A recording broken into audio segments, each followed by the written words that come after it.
and a snap shackle on the bail of the fiddle block for securing the rope traveler. So imagine Chris and me in his driveway trying to figure out where to insert this rope based on those instructions. Welcome once again to Free Associations from the Boston University School of Public Health, the Public Health and Medical Journal Club podcast for anyone who is as confused by the latest health study as I am by where all the fireworks are coming from. Are you guys hearing all the fireworks? Oh my God, it's just incredible. Well, it was incredible. I'm not hearing them anymore. Oh, I'm still hearing them. I've been hearing like for months. Just fireworks. Maybe I'm just hearing gunshots. I hope not. Yeah. Chris, are you hearing it? Yeah, they're people shooting them off here in Lincoln, Mass. And where are they all coming from? Like, why is this suddenly a thing? And it's dissolute youth. And people are just stuck at home and they're bored, and therefore, for anyone who doesn't know, for anyone who lives outside of the United States, I think this is happening all over the U.S. There's been like this massive number of illegal fireworks going off. I guess it's not illegal in all states, but here in Massachusetts it is. And it's just all the time hearing fireworks. Anyway, I am Matt Fox from the Departments of Epidemiology and Global Health in the Boston University School of Public Health, and I am here with Chris Gill. Hello. Welcome, Chris. Hello. And Don Thea. Welcome, Don. Hi there. Both from the Departments of Global Health here at the BU School of Public Health. So today, in our first segment, which is our journal club, we are going to look at a study on the relationship between handgun ownership and suicides.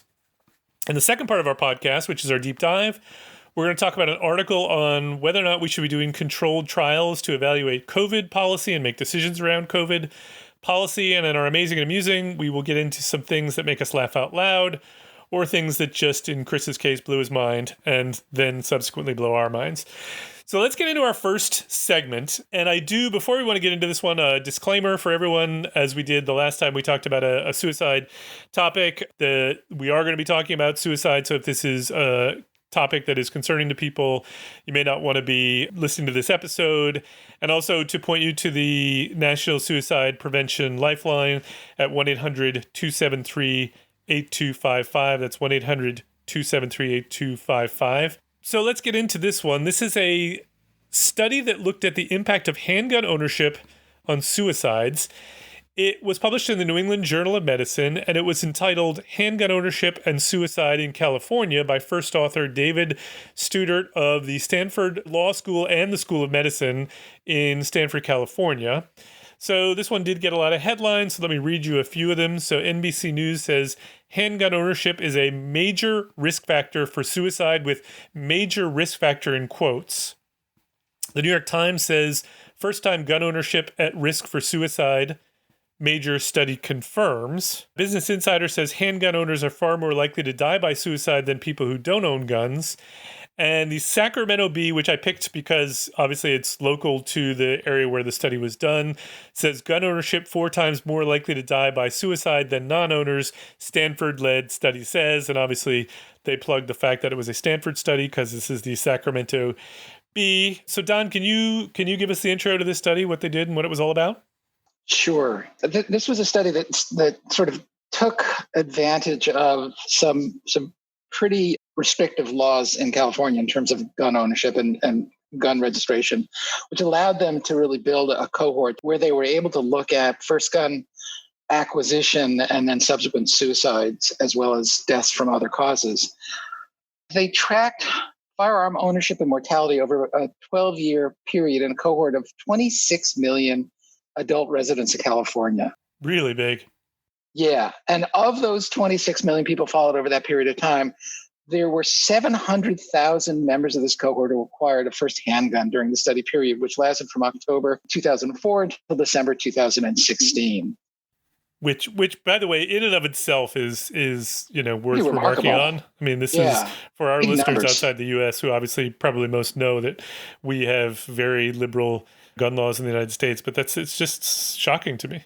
Yeah. So the way they built the cohort is that they linked handgun transfers to all-cause mortality among adults in California by using a series of historical extracts of the California statewide voter registration database, which enumerates all registered voters in the state and it has to be kept up to date. So it's a really good source of relocations and deaths, and it's a very current database.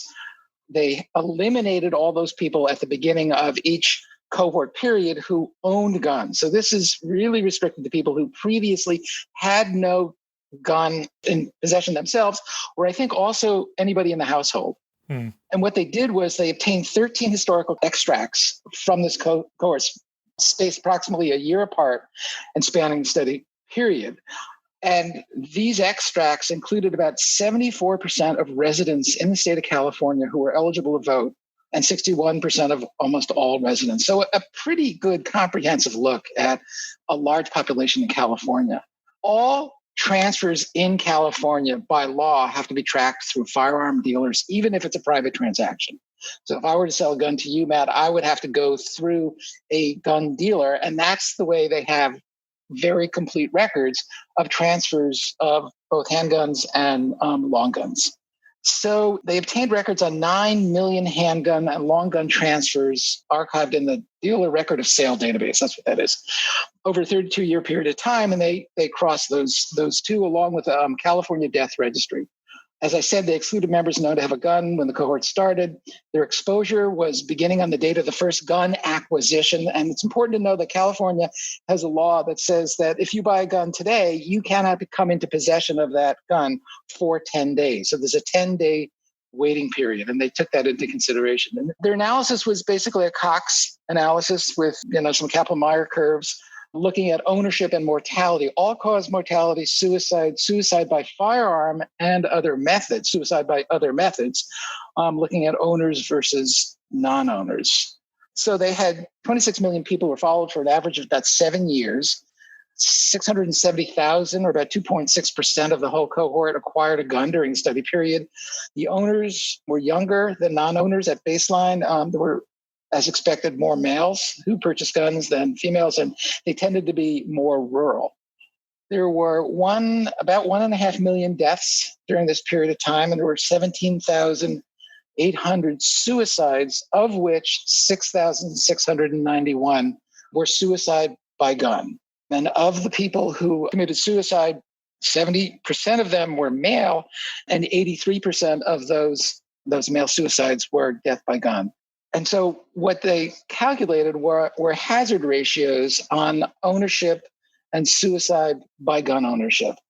And if you were male, your hazard ratio was about 3.3. If you were female, it was about 7.2. And if you were a gun owner, the hazard ratio, if you were a male, for suicide by gun was a hazard ratio of about 7.8.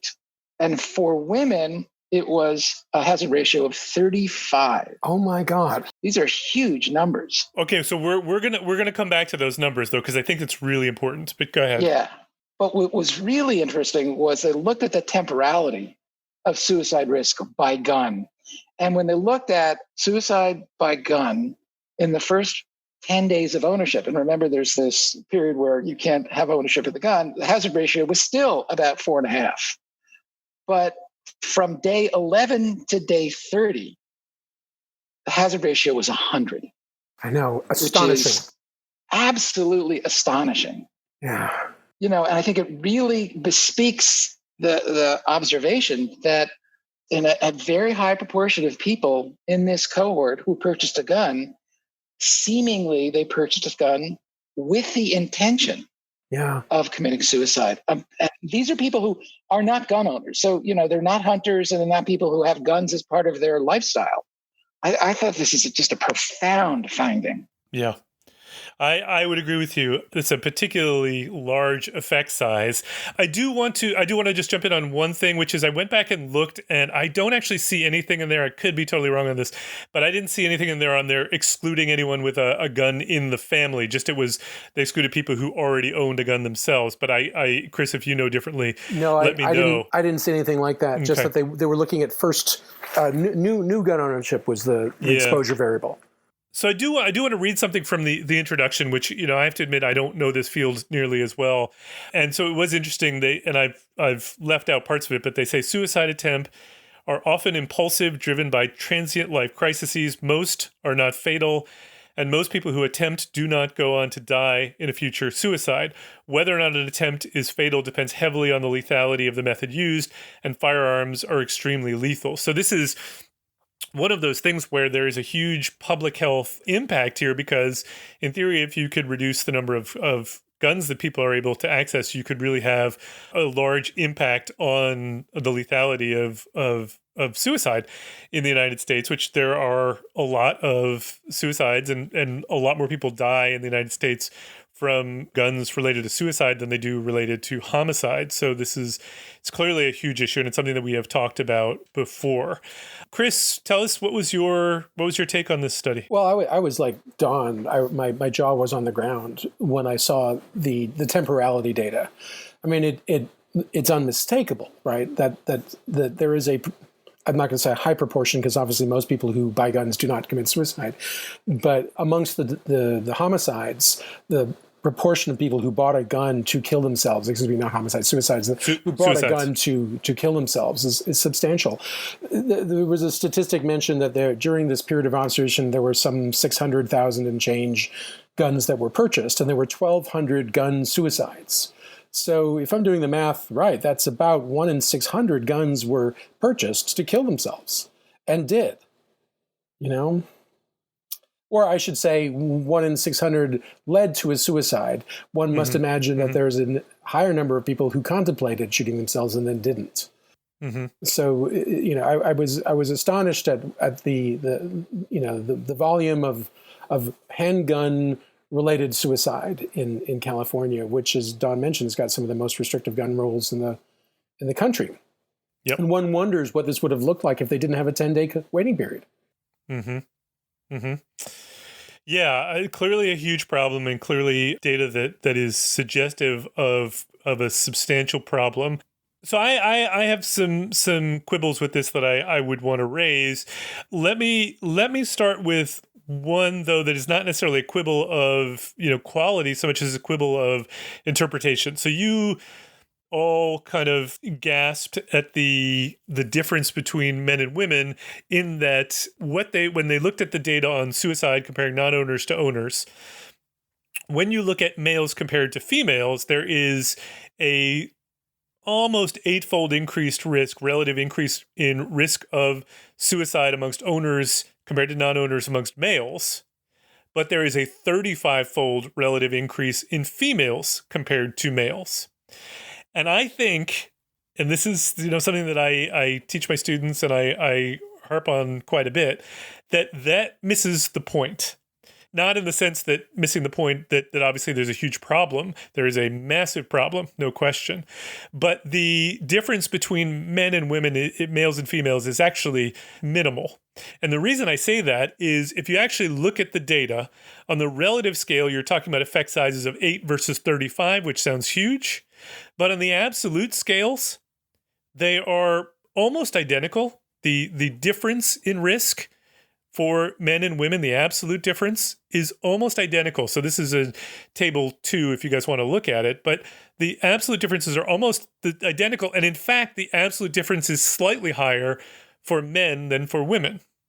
And this is a fairly common phenomenon. And the reason for it is that the absolute risk of suicide amongst non-owners is higher in males than females. And whenever that happens, if you have a fairly consistent absolute effect size, you're going to see a much bigger relative effect size amongst females. But the absolute is actually what we care about if we want to think about intervening to actually save lives. So if you had to make a decision and you could only intervene for males or females, the effect size is going to be the same for males as females, roughly, slightly higher actually for males than females. And I think we miss this point a lot. So Matt, you're saying that the crude rate in males of essentially 44 versus 35 in females is not as big a difference as you would expect? No, it's not. So you're talking about the 44 and the 35 is the rate in owners. It's the crude rate in owners, right? The issue is look at the rate in non-owners, which is 6 and 1, roughly. Right. 7 and 1. So yeah, 6 and 1. 6 and 1. So if you subtract, 44 from 6 and you subtract 35 and 1, you get roughly the same number.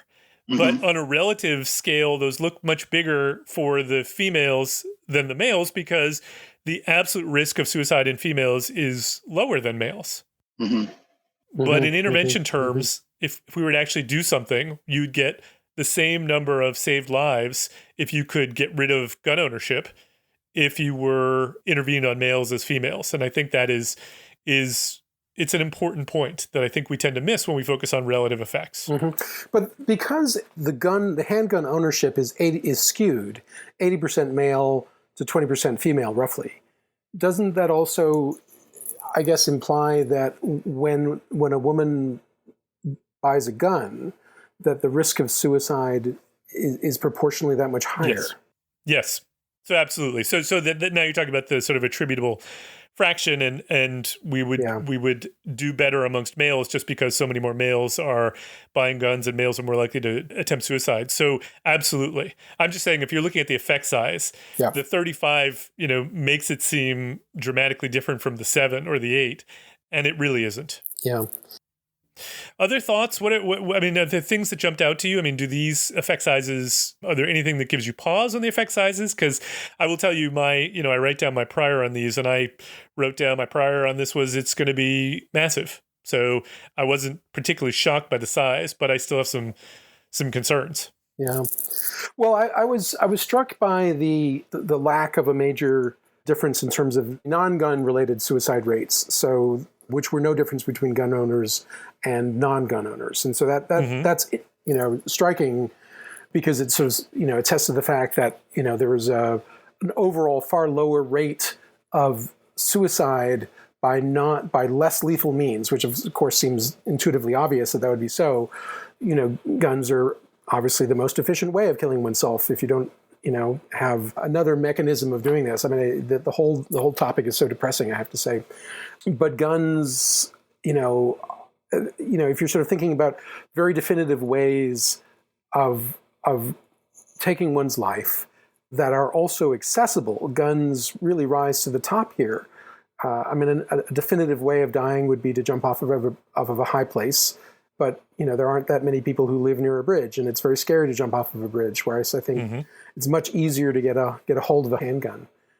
I mean, I guess I wonder, what are the policy implications of this? Like, do we, since we haven't the political will to ban the sale of handguns, at the moment, we do have this 10-day waiting period in some places, like in California, but what if that was also coupled with some sort of screening for depression or suicidality? Yeah. Would that be effective? In the same way as we have Good Samaritan phone numbers, on signs on bridges, right? Because, because we know that people will jump from bridges, and that they're often looking for a reason not to do it. And so here's an opportunity. Would this be in a similar way? Every time you attempt to purchase a handgun, in addition to a 10-day waiting period, you have to go through some sort of brief screen to see if you are in need of emergency psychological help because you're suicidal. And I would imagine that, if the suicide rate is at least 1 in 600, as these numbers imply, of new gun owners, like the new people who purchase guns, 1 in 600 of those individuals ends up killing themselves with that gun. The screen positive rate might be pretty high yield for finding people who are at imminent risk of harming themselves. So, I don't know. Yep. So depressing. I would agree with you. Don, things... Yeah. One of my thoughts is, I'm just looking at who funded the study, and it was supported by the Fund for a Safer Future, the Joyce Foundation, and internal funds from Stanford Law School and Stanford University School of Medicine. And, here we have a study that I think is an extremely well done study, and it has come up with a very powerful finding, which should shock anybody. Yeah. It's kind of self-evident, but still seeing it in black and white with these numbers should shock anybody. And it makes me realize that, it's the situation that we're in now is kind of on us in the public health research community to not have pushed harder against the defunding and disallowing of handgun and gun violence research that CDC was permitted to do, and how it became an area that that really suffered for lack of funding, and I can only hope and think that studies like this and more studies like this are the rational way to fight against the insanity of the gun lobby and the insanity of gun ownership in the United States. And it's hopefully finding facts and disseminating facts like this is something that maybe in these charged times will finally have an effect. I mean, that's the only thing I can hope. I hope so too. I absolutely hope so too. I do want to say that. So I told you that when I wrote down what my prior was on this, that there would be an effect and it would be large, which met my expectation. That said, having read it, I don't know whether or not, so as you said, Don, this is a good study, but there are limitations to this study, in particular, because of the way they set up this study. So last week we talked about a kind of a registry-based study in Denmark. This was kind of like a registry-based study in the US, but in the United States, we don't have the kind of registries they have in Scandinavia.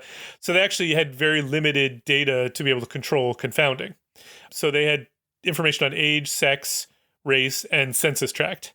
So, certainly they've got the ability to control some of the confounding, but I suspect that this isn't all the confounding.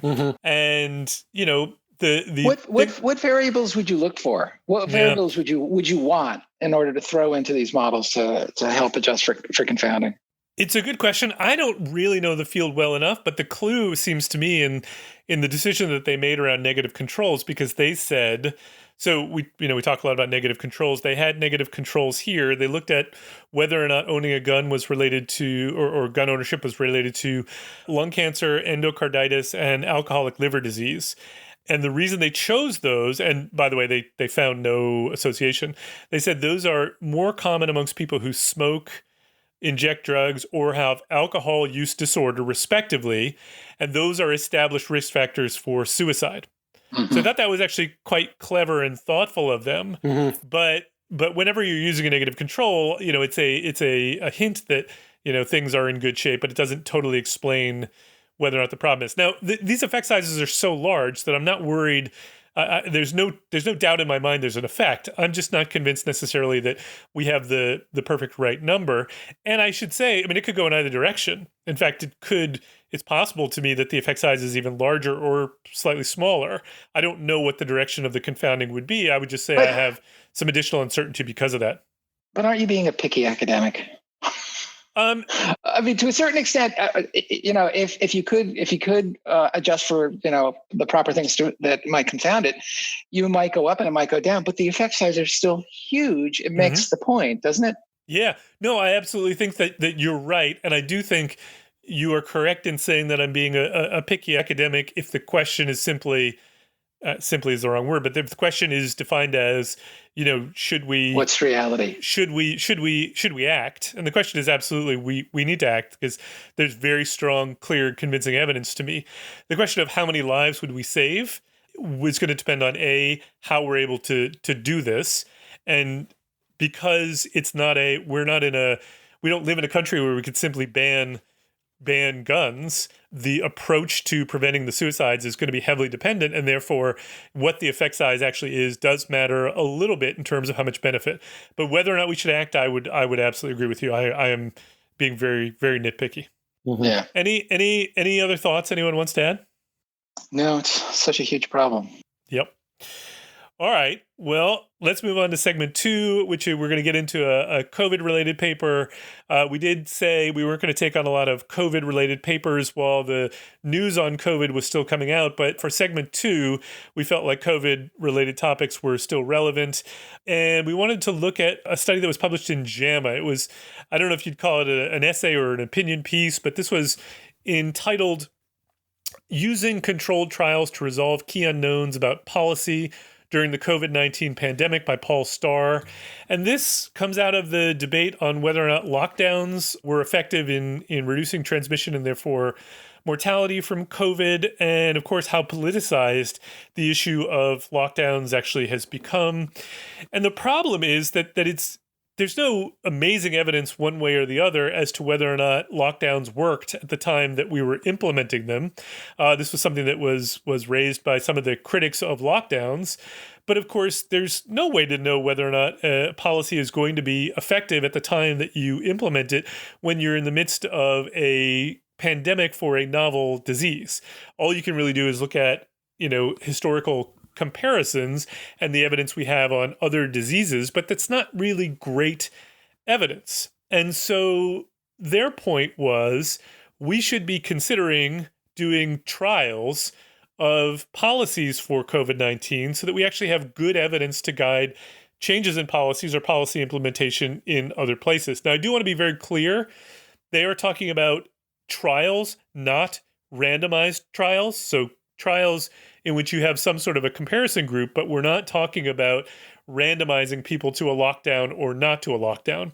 We are really talking about what I would call cluster level interventions that are implemented in some places and not implemented in others. And therefore, we use those places that chose not to implement as the comparison arm. And therefore, they come along with all of the confounding problems that come along with unrandomized trials. But they are talking about two specific areas that they use as examples. So two upcoming key policy issues that will require critical choices: alternative housing for people who test positive for SARS-CoV-2 and reopening of schools. And they sort of say, what if we were to do trials of different approaches that would then allow us to, refine policies in places that made these decisions or change policies in places that didn't make these decisions? It seems to me there are certainly some problems with this strategy. On the other hand, we do certainly want to gain as much information as we can and learn as much as we can from places that are actually trying these things. So, Don, let me start with you. Do you think this is a reasonable approach to trying to make decisions around what we should be doing with COVID policy? Yeah, absolutely. I think it's flawed, but it's reasonable. And, in the setting of a pandemic, when we are just thirsting for evidence, even if it's faulty evidence, or hopefully not thoroughly faulty evidence, Yep. Slightly faulty evidence, because bad evidence could actually be very counterproductive. But I think that what they proposed did make sense to me. And I think that there could be some value that would be extracted from the findings of setting up these sorts of, what did you call them? Cluster I think of them as non-randomized cluster trials. Cluster observational studies, in essence. So, I think a lot of what's happening in the melee of science that's coming out during this pandemic is that there's a lot of bad science that's coming out, and there's a lot of unstructured observational and small studies that are coming to conclusions that are more harmful than they're useful. So I think that if we were to do this, it would be really important to do it not on the fly, and to do it in a very structured way and try and balance the 2 or 3 or 5 clusters to the extent possible, given the fact that it is the real world.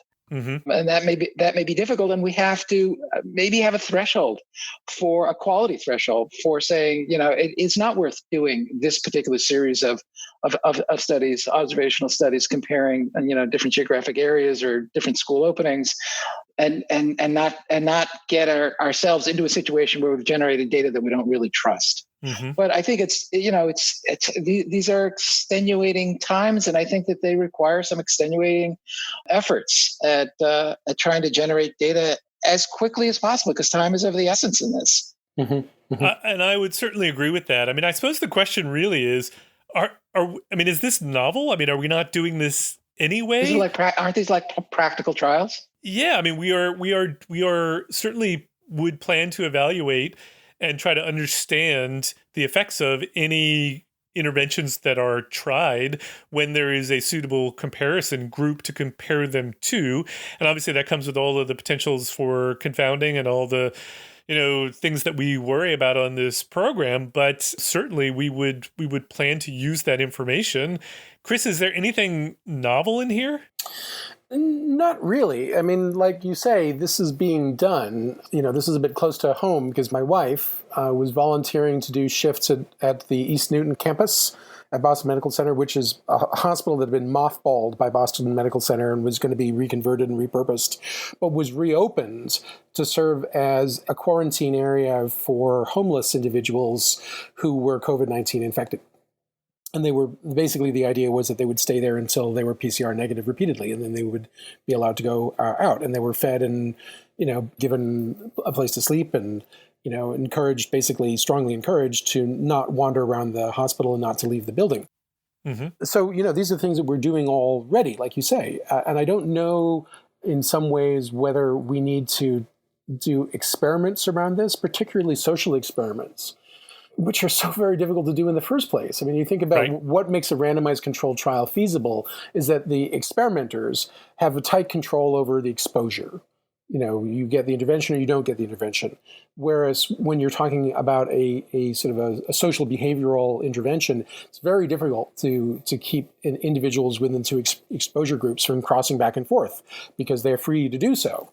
And so I think that makes these sort of social experiments almost impossible to actually conduct well. Mm-hmm. Mm-hmm. Maybe wonder instead why we're not focusing more on experimental interventions around COVID-19 harm reduction or risk reduction, where we have control over the exposure, such as the use of indoor sterilizing devices or air filtration systems or air exchange systems, or there are many things that can be done, like UV lights on the ceiling and HEPA filters and opening the windows and putting in fans. All of these are examples of things that, particularly like in a school setting, would seem to be much more feasible. And if you really wanted to know whether A versus B works, you could do that in a randomized way. But with that said, we kind of know that these all work already. And so why aren't we just doing them? I don't know. I guess I felt like I wasn't sold by the author's basic premise here that what we need is more experiments of this kind. I sort of feel like what we need to do is to do what we know works at scale. And maybe where we're falling short here is that we have fallen short on explaining to the general public what works in terms of cleansing indoor air spaces. But I think you're making a leap, Chris, because I think that, with the example that you're giving, you're saying that it's commonsensical that a fan and an open window and a UV light in a classroom works. It's true. It is commonsensical. And it's hard not to believe that it wouldn't work. But we don't know whether UV light indoors in a classroom at X number of feet from, the interaction between two people actually does work. And so we know that it works in the lab. We know that, it kills coronavirus in a petri dish under very controlled conditions, but we don't know whether it works in a real world setting. And it may be that it doesn't. And that I think would be valuable to know, don't you? I do, but it seems to me those are smaller questions that we can randomize or not. But the big questions that people want to know about and the decisions that policymakers are really struggling with, school systems and whatnot, are big questions like do we send kids back to school or not? Those are obviously, we don't know the answer to how risky that is or what that's going to be like. And I do. Obviously, I think we need to do this. I don't think it's particularly novel, but I would also say it is somewhat problematic in that, there's certainly going to be confounding in that schools that go back to in-classroom settings are likely to be schools that are either schools that have to go back because the families don't have the ability to supervise the kids at home, don't have the internet bandwidth, whatever, or the computers. Or, it could also be schools that just actually have more space and therefore can space kids out. So it's going to be hard to really, really tease out the effects. And I also worry, by the time we get this information, is it potentially already going to be too late for the decision-making for this current pandemic? And I don't know that. I understand both of your positions here. I do feel that there is much more precedent for engineering solutions than for other interventions that have been embraced. And you guys will remember from 2 weeks ago that I got on a high horse and complained that we had put so much emphasis on hand washing, despite the absence of evidence that hand washing played a significant role, or contamination through hands played a significant role in transmission of COVID-19. And then presented a paper where it seemed to show that for at least another virus, fomite transmission was very inefficient. In fact, could not be demonstrated. So, I think when it comes to, trying to figure out how to engineer safe indoor spaces, there is a considerable literature on this. One of the authors I'm particularly impressed with is Lindsay Marr at Virginia Tech, who has studied infectious disease and also the whole physics of aerosols. And she's very persuasive on the argument that what we should be doing is to employ at a large scale air filters and air exchange systems and possibly UV lights on the ceilings. Because we know that for other diseases like tuberculosis, the upward facing UV lights with air circulation is actually quite effective at reducing transmission rates indoors. So, since we have now realized that COVID-19 spreads through aerosols, as does TB, why would we not adopt the same sorts of infection control strategies in schools? I find this really baffling, to be quite honest. I think cost is a really big one. I mean, I think we already know that there is large budget shortages and large amounts of changes that are already needing to be made. It doesn't seem, I hear you, but it doesn't seem to me those are the questions that are actually being asked right now. And therefore, I think we have to focus on whether or not we can provide evidence for the ones that are currently being asked. There's a lovely review article that was published in Environmental International, a journal I don't read very often, but Lindsay Marr was one of the co-authors on this. And they describe a hierarchy of interventions against indoor infections. The most effective strategy is elimination, which is to remove the pathogen from the air, which would be done either through venting the indoors to the outdoors through fans or by using HEPA filters. Then the next most effective is engineering controls, where you try to separate the individual people who are at risk from the pathogen by circulating the air into different parts of the building. The third is to provide sort of counseling through administrative means to counsel individuals on risk mitigation. And then the last and the least effective is personal protective equipment, i.e. masks. Okay? And yet our strategy for the fall seems to be mainly focused on masks, which is fine because masks work and we should be doing that. But this is, in a sense, the mask, the physical individual barrier is the last line of defense. And we're using it as our first line of defense for indoor transmission. And masks are also not free. So, if you think about the aggregate cost of all the masks and the failure rates that are going to happen because of, masks are not 100% effective and people are not 100% adherent to the use of masks. And if you compare that with, a good fan in your room, an upward facing UV light, or a HEPA filter, which is probably, $200 per room in your school. So yes, it would be many thousands of dollars to do this. But those costs actually don't seem so extraordinary when you think of the counterfactual, which is the paying for the hospitalization of one person, which could go into the tens or twenties of thousands of dollars or hundreds of thousands of dollars easily. So I think we were thinking about the economics in a kind of reductive way here. And we're thereby limiting the range of options we have to do this in a more aggressive fashion. Don, any last thoughts? No, I don't disagree with you, Chris. I do think, though, tuberculosis, coronavirus is not TB. And it makes a lot of sense that we think about the same tactics.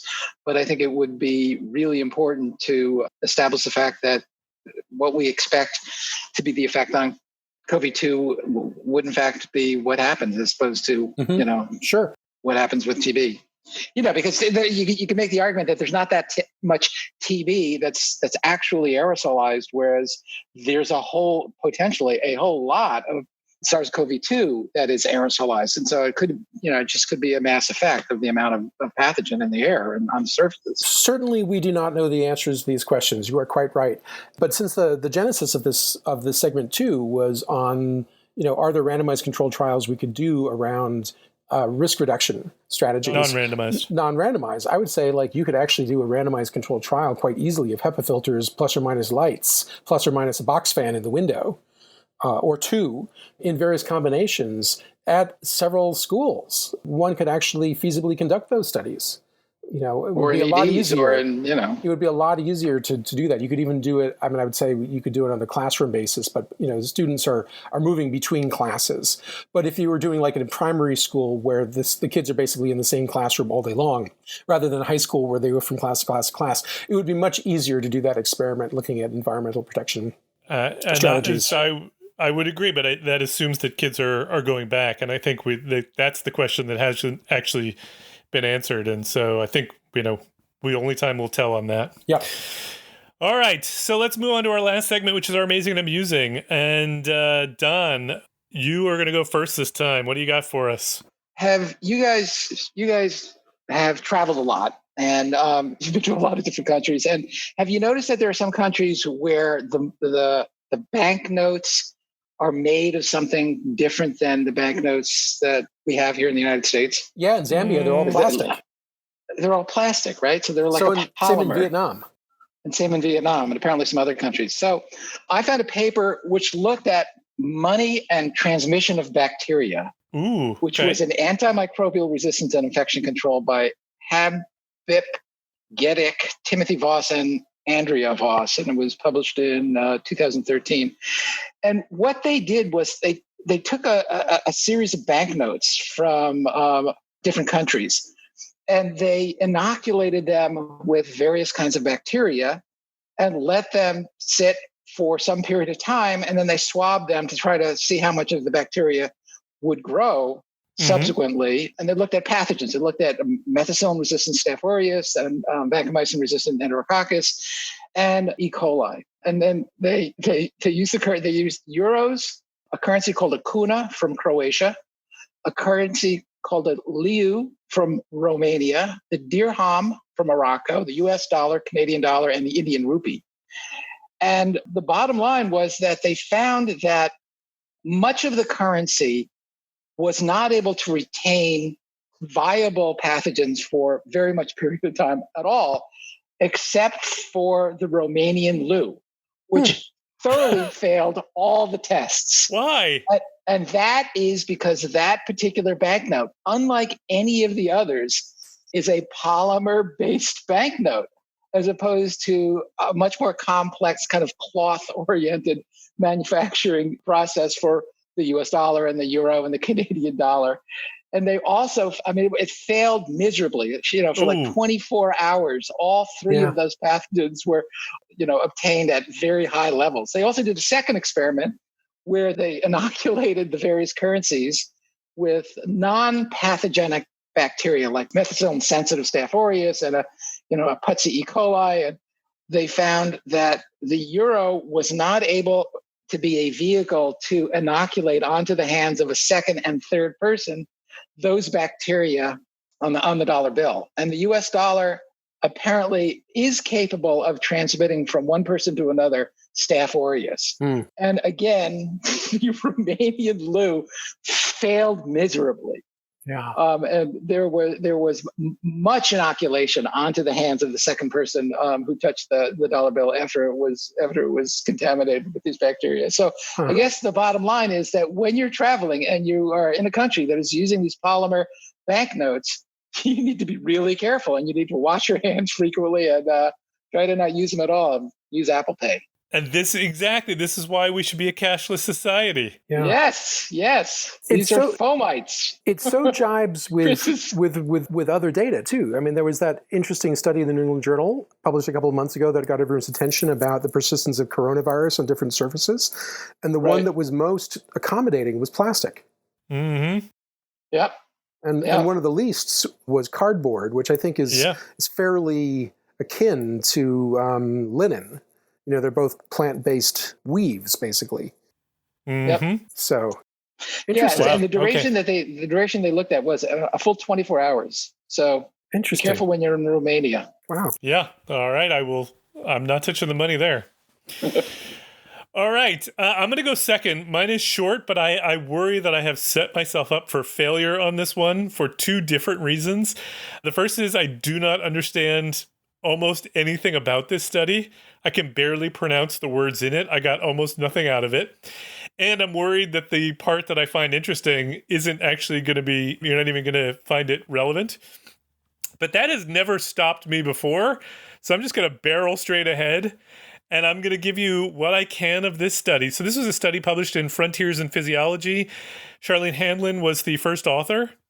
And it was basically, from what I can gather, this was a study about hens laying eggs. And it was about growth in those hens and particular hormones that relate to the growth of the hen, but then also then transition to help support reproduction, help to lay the eggs.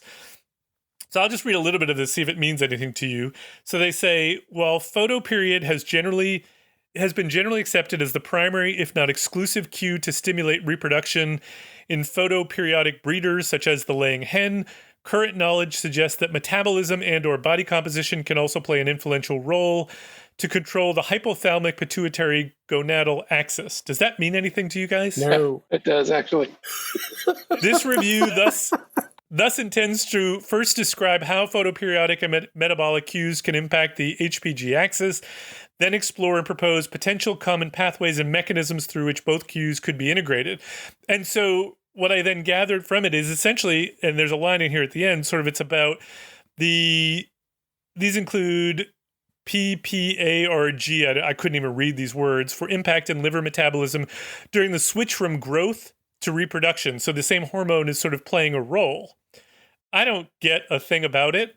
What I liked about it Why was... did you choose this paper? Yeah, go ahead. What I liked about it was the title of the paper, which I'm going to read. I'm going to read, they have a title and then a colon second, but I'm going to read the second. I'm going to read it in reverse. So then the title would be Photoperiodic versus Metabolic Cues in Chicken, colon, should I lay or should I grow?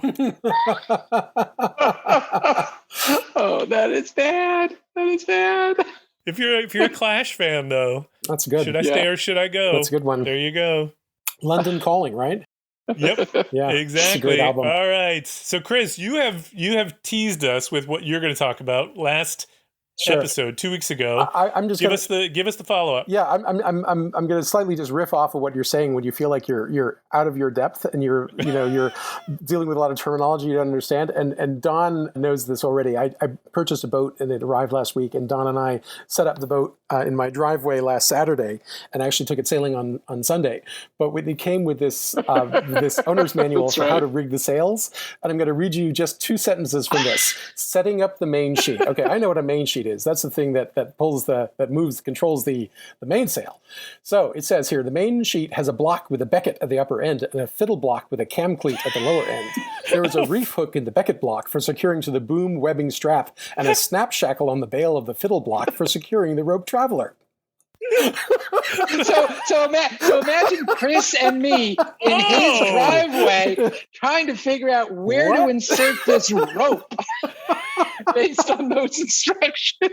Where is the insert We had to panel A call of for the help. slot We B? bailed. We had to call for help. I'm just thinking, like, if this was like IKEA furniture, we'd be done. This is or You're putting together a boat in which you are going to put your body, and then you're going to put that boat in the water, and your life is going to depend on that boat being put together correctly. Yep. It was a miracle that we succeeded. We did get it right eventually, but it took a while. Yeah, but we had to call the guy who built the boat to translate into English.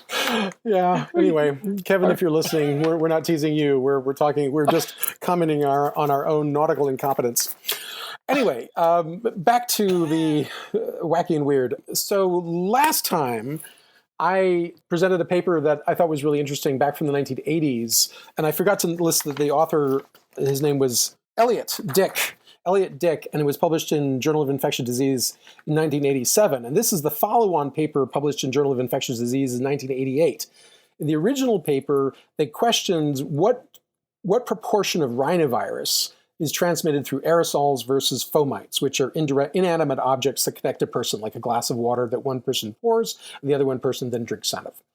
And that what they found is, in the case of the rhinovirus, that almost all of the transmission appeared to actually be due to aerosols, and they really couldn't prove that fomite transmission added very much. And so they felt that this was goring a sacred belief about the transmission of this disease. Now, in the era of COVID-19, we have the same dilemma, which was that we don't really know what proportion of COVID-19 is transmitted through aerosols versus hand direct, transfer when someone sneezes at you versus indirect transfer through inanimate objects, i.e. fomites. So at the conclusion of their first experiment, where they showed that the fomite route didn't really matter, they were left puzzling, like, why is it? Like, how can we explain this? So they did this follow-on experiment to try to track the concentration of rhinovirus along a chain of contacts. So if you imagine, if you will, the way a fomite transmission would occur is that I've got rhinovirus, right? And I'm pulling a pint for my friend Don. Okay, and so before I pull the pint, I stick my finger up my nose and get some slimy rhinovirus-laden snot on my finger, which I then transfer to the rim of his pint while I'm pulling it. Gross, and yet totally believable. Totally believable, because And this he is how it calls works. me his friend. And his friend, right. And so now Don has to pick up that slimy rhinovirus with his fingers and transfer it to his nose. I suppose he could also drink it, but let's pretend that he's not gonna drink. It's the snot is further down on the neck of the glass, so he can't get his lips down that far. So we have to go from, that was a lot of detail, from nose to finger to Don's finger to Don's nose. Right, that's the chain of events. Via the pint. By the fomite, which is the pint. And so we go my nose to my finger to your nose. And that's the chain. And so what they did is that they experimentally inoculated volunteers with rhinovirus. And then they used poker chips or playing cards as the fomite, where someone would either, use some cell culture rhinovirus and drip it onto the playing card, or whether they would actually take someone directly from someone's nose and apply it to the fomite.